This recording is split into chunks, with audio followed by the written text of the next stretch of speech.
Olá, voltei, eu e meus acessórios, né? E o meu broche do Instituto do Câncer Infantil no Rio Grande do Sul, tá? E, continuando com a leitura do livro Formação Econômica do Brasil, do Celso Furtado.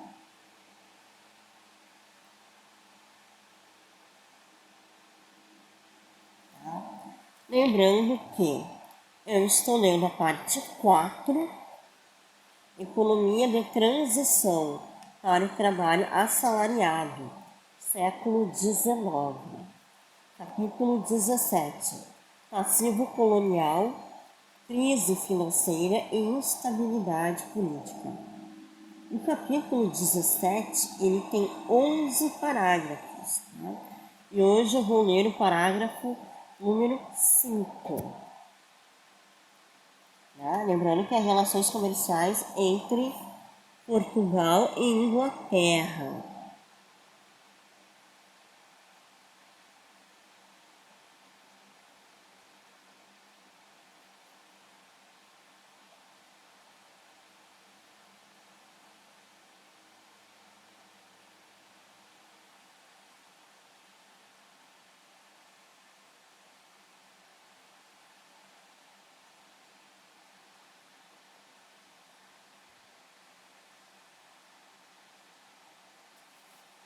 Tá? Então vamos lá. Parágrafo número 5. Os conflitos da primeira metade do século XIX entre os dirigentes da grande agricultura brasileira e a Inglaterra, os quais contribuíram indiretamente para que se formasse uma clara consciência da necessidade de lograr a plena independência política, não tiveram sua origem em discrepâncias de ideologia econômica. Resultaram principalmente da falta de coerência com que os ingleses seguiam a ideologia liberal. Tá? É que o liberalismo dos ingleses acaba, digamos assim, prejudicando os portugueses. Tá? O Tratado de Comércio de 1810, referindo-se embora com bonitas palavras ao novo, entre aspas, sistema liberal, constitui, na verdade, um instrumento criador de privilégios. Por outro lado, os ingleses não se preocuparam em abrir mercados aos produtos brasileiros, os quais competiam com os de suas dependências antilhanas. Aplicada unilateralmente, a ideologia liberal passou a criar sérias dificuldades à economia brasileira, exatamente na etapa em que a classe de grandes agricultores começava a governar o país. É nesse ambiente de dificuldades que a Inglaterra pretende impor a eliminação da importação de escravos africanos. A Inglaterra para de comprar mão de obra africana, não escrava. Tá? Assim, entre as dificuldades que encontravam para vender os seus produtos e o temor de uma forte elevação de custos provocada pela suspensão da importação de escravos, a classe de grandes agricultores se defendeu tenazmente, provocando e enfrentando a ira dos ingleses. O governo britânico, escudado em sólidas razões morais e impulsado pelos interesses antilhanos, que viu na persistência da escravatura brasileira o principal fator de depressão do mercado do açúcar, usou inutilmente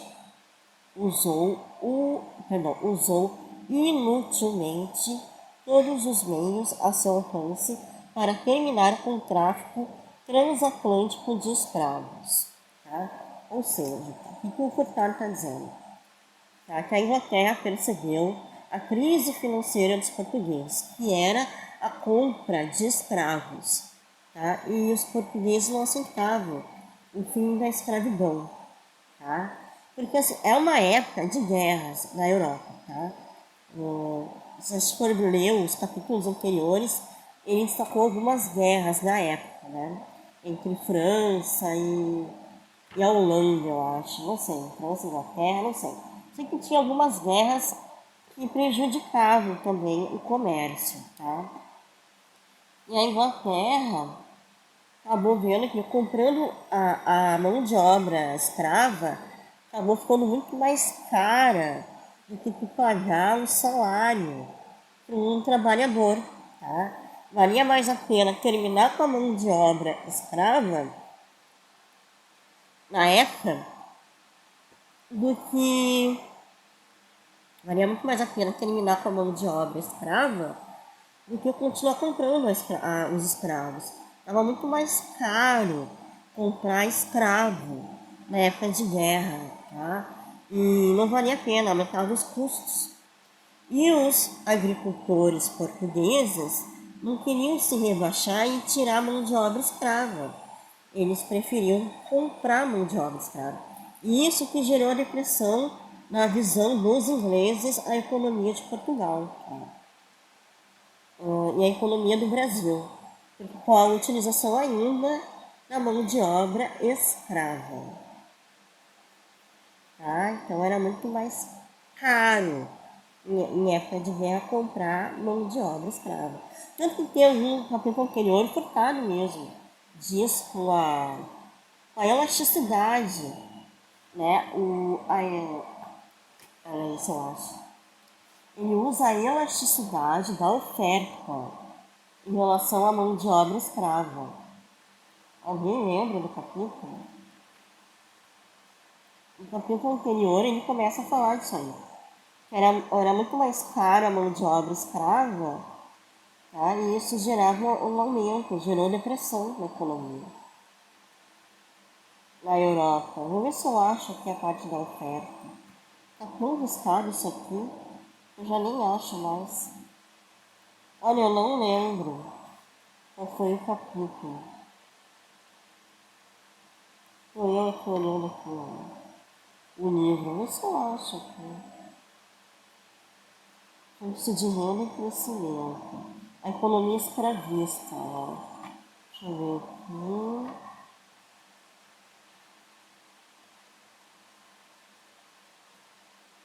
Tá, os portugueses se negam a terminar com a mão de obra escrava. No início dos negócios, a Inglaterra ganha muitos privilégios para Portugal. Tá? Era muito prejuízo para Portugal. Até Portugal abrir mercado para os portugueses. Até para o Brasil. Tá? Ó, aqui está dizendo qual é o capítulo aqui. Né? Esse aqui é o capítulo 6, ó.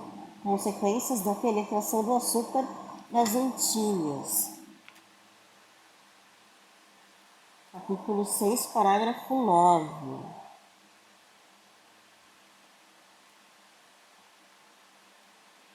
Isso aqui é época do século XVII, ó. Né? Em época de guerra. Era a famosa legislação protecionista naval. Excluiu os holandeses do comércio das colônias. Constituiu outro forte aliciante, não só para a exportação da Nova Inglaterra, como também para a sua indústria de construção de barcos.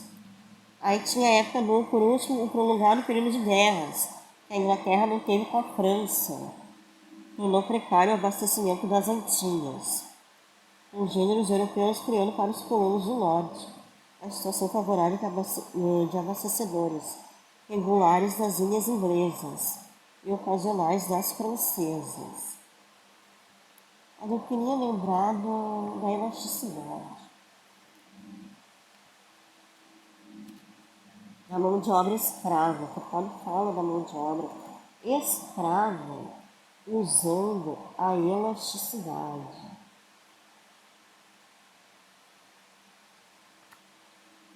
Ai, meu povo, agora eu me lembrei disso aqui, eu não vou sossegar enquanto eu não achar.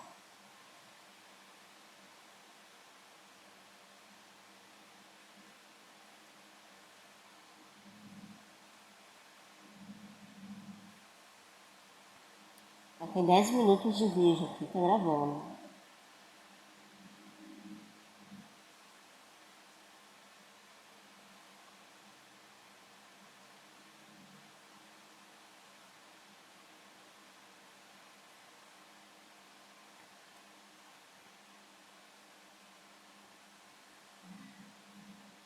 Eu consegui dar uma aula de elasticidade, né?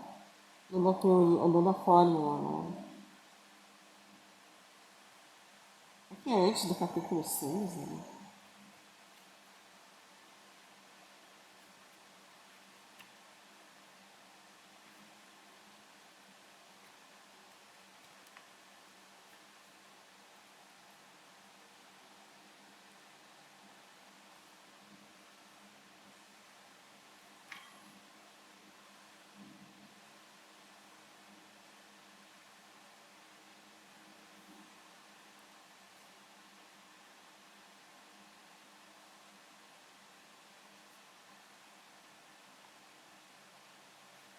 Vamos pro 5 agora.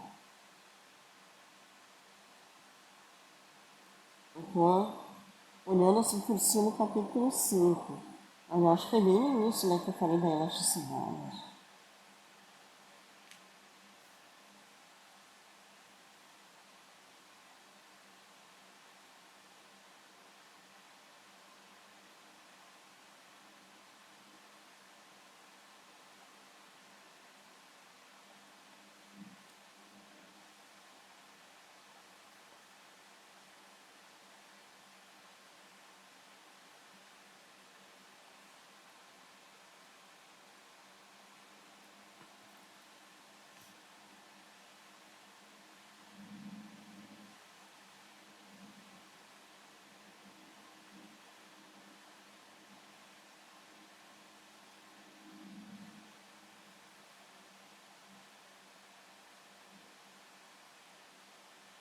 Meu Deus, é velho. Meu livro tá todo rabiscado.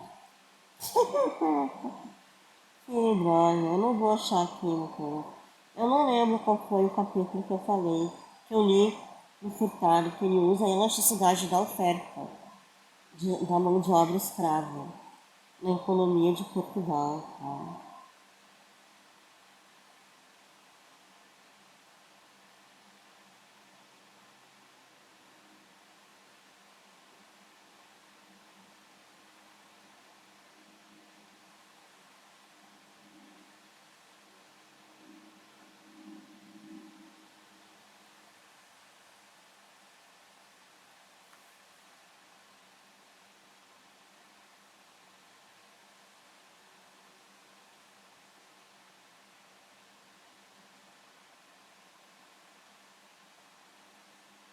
Meu Deus, não lembro, meu povo. Juro por Deus, faz tempo isso que eu falei, da elasticidade.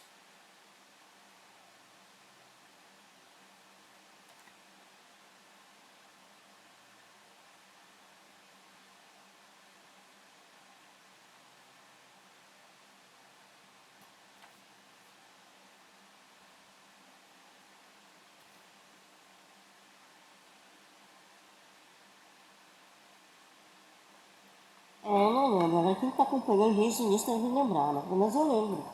Eu lembro que ele usa a elasticidade da oferta, né? Para justificar o prejuízo de Portugal.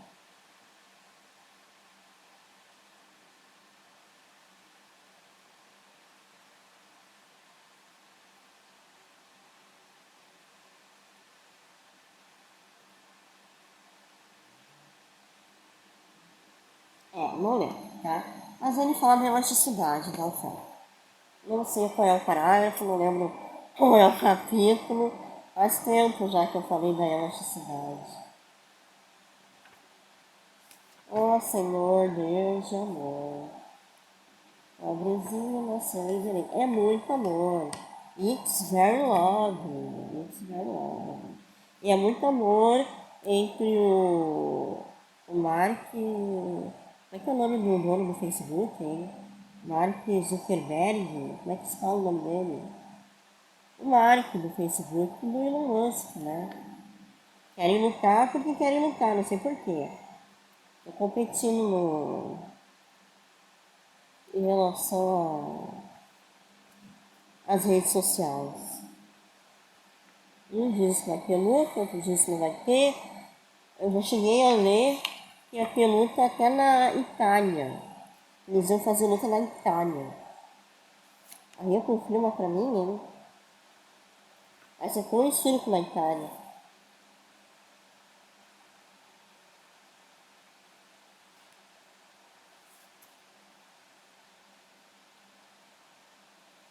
Vou pra Itália lutar ou não vou? Vou lutar no Coliseu, hein? Aí vou cobrar ingresso, vou pedir um quilo de alimento, o ingresso vai ser para alguma instituição de caridade ou vai ser só por diversão deles mesmo?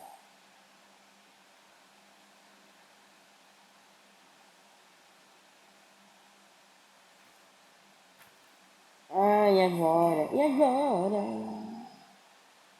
Achei. Ah, eu achei! Capítulo 11. Capítulo 11.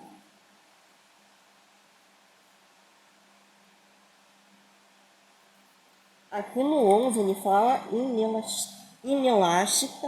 Aqui tem inelástica.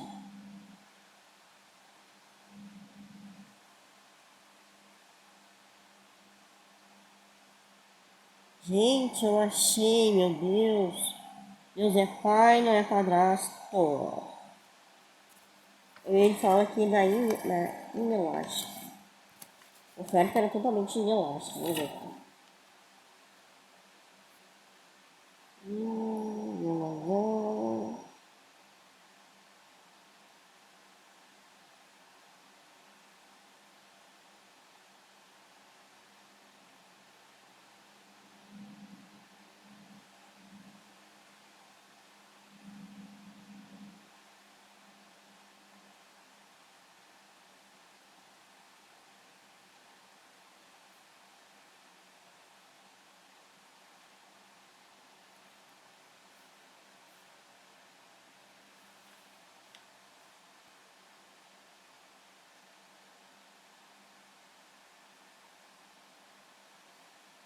mas aqui não fala da mão de obra escrava. Aqui é inelástica. Eu estou tentando achar parte da mão de obra escrava. Eu achei inelástica no capítulo 11.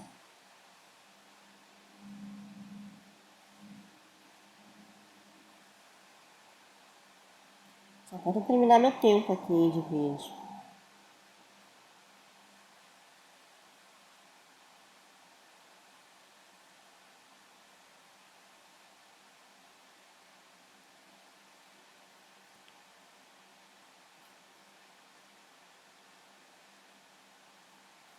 Aqui o parágrafo 13. Ó. Aumento nos preços de escravos.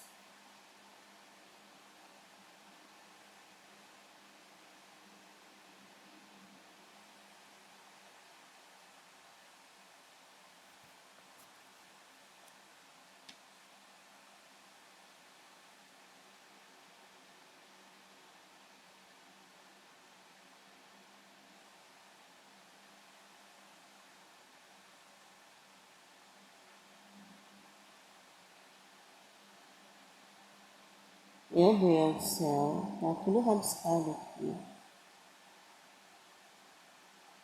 Aqui a oferta de alimentos. Aqui, ó. Muito acha a curto prazo. Olha.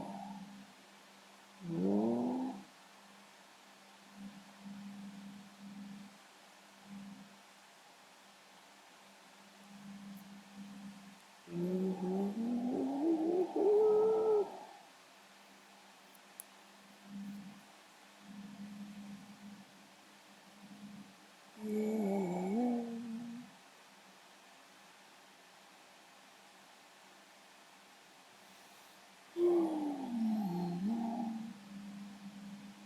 E o que que dá? Três, ensinar?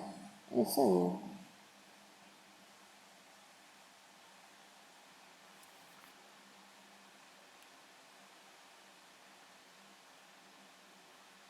Agora essa parte aqui, ó. Aumento do preço, ó. Ah, capítulo 3, ó. É do parágrafo 3, perdão. Capítulo 11. Capítulo 11, ó. Formação do complexo econômico nordestino. E lembra? Aí tá o 3 aqui, ó.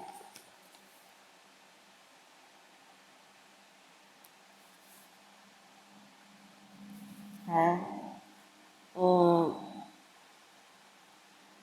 Ao reduzir-se o efeito dinâmico do estímulo externo, a economia açucareira entra numa etapa de relativa prostração. A rentabilidade do negócio açucareiro, perdão, se a rentabilidade do negócio açucareiro se reduz, mas não de forma catastrófica.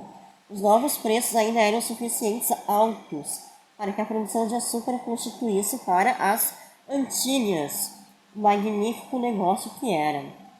Contudo, o caso brasileiro passava-se de uma situação altamente favorável, em que a indústria estivera aparentemente capacitada para autofinanciar a duplicação de sua capacidade produtiva em 2 anos, para uma outra de rentabilidade relativamente baixa.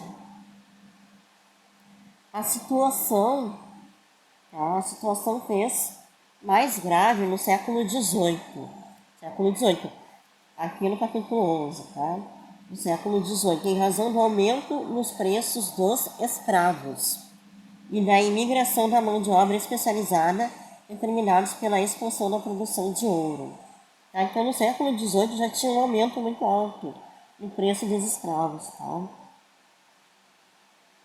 Como a produção de açúcar no Nordeste esteve em todo o século XVIII abaixo dos pontos altos alcançados no século anterior, é provável que parte das antigas unidades produtivas se haja desorganizado em benefício daquelas que apresentavam condições mais favoráveis de terras e transportes. Tá? Então, já no século XVIII, a mão de obra escrava já era alta. Tá?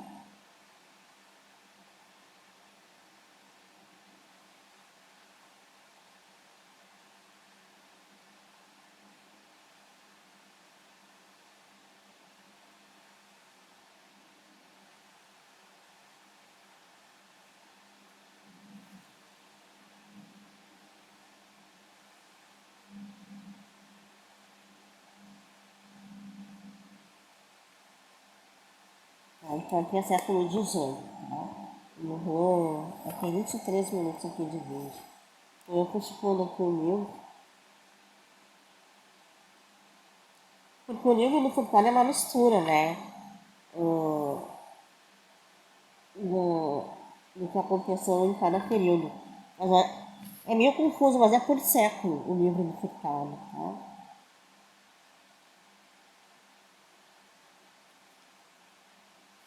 Começa lá no século XV e vai até, sei lá o que hora, até século XX, ó.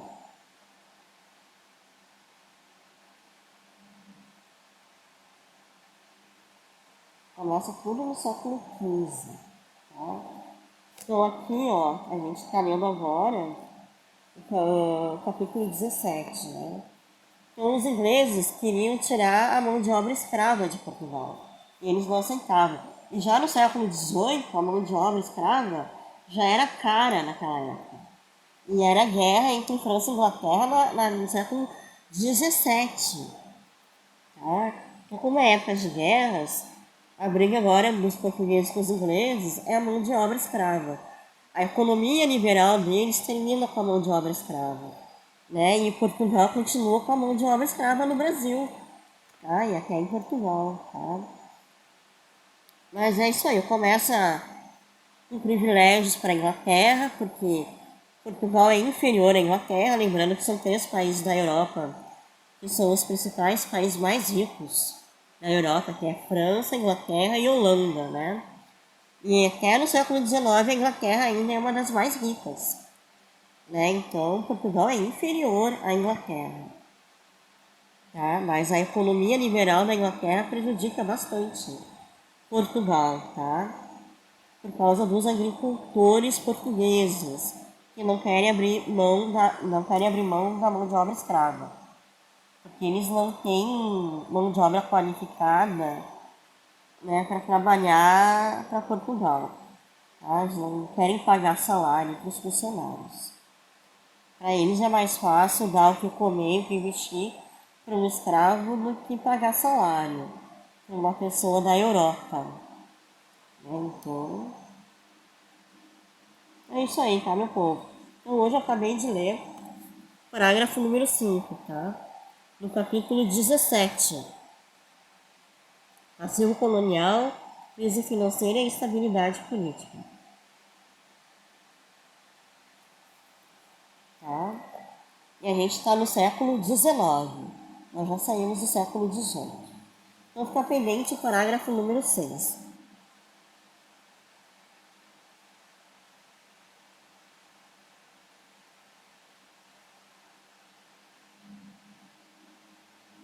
Tá? Fica pendente o parágrafo número 6. Tá, meu povo? Então, bom descanso, tá? Bom, boa quinta-feira, boa sexta-feira, bom sábado, bom domingo. E segunda-feira, se não houver nenhum imprevisto, eu volto para ler princípios de economia, tá? E é isso aí. E tchauzinho!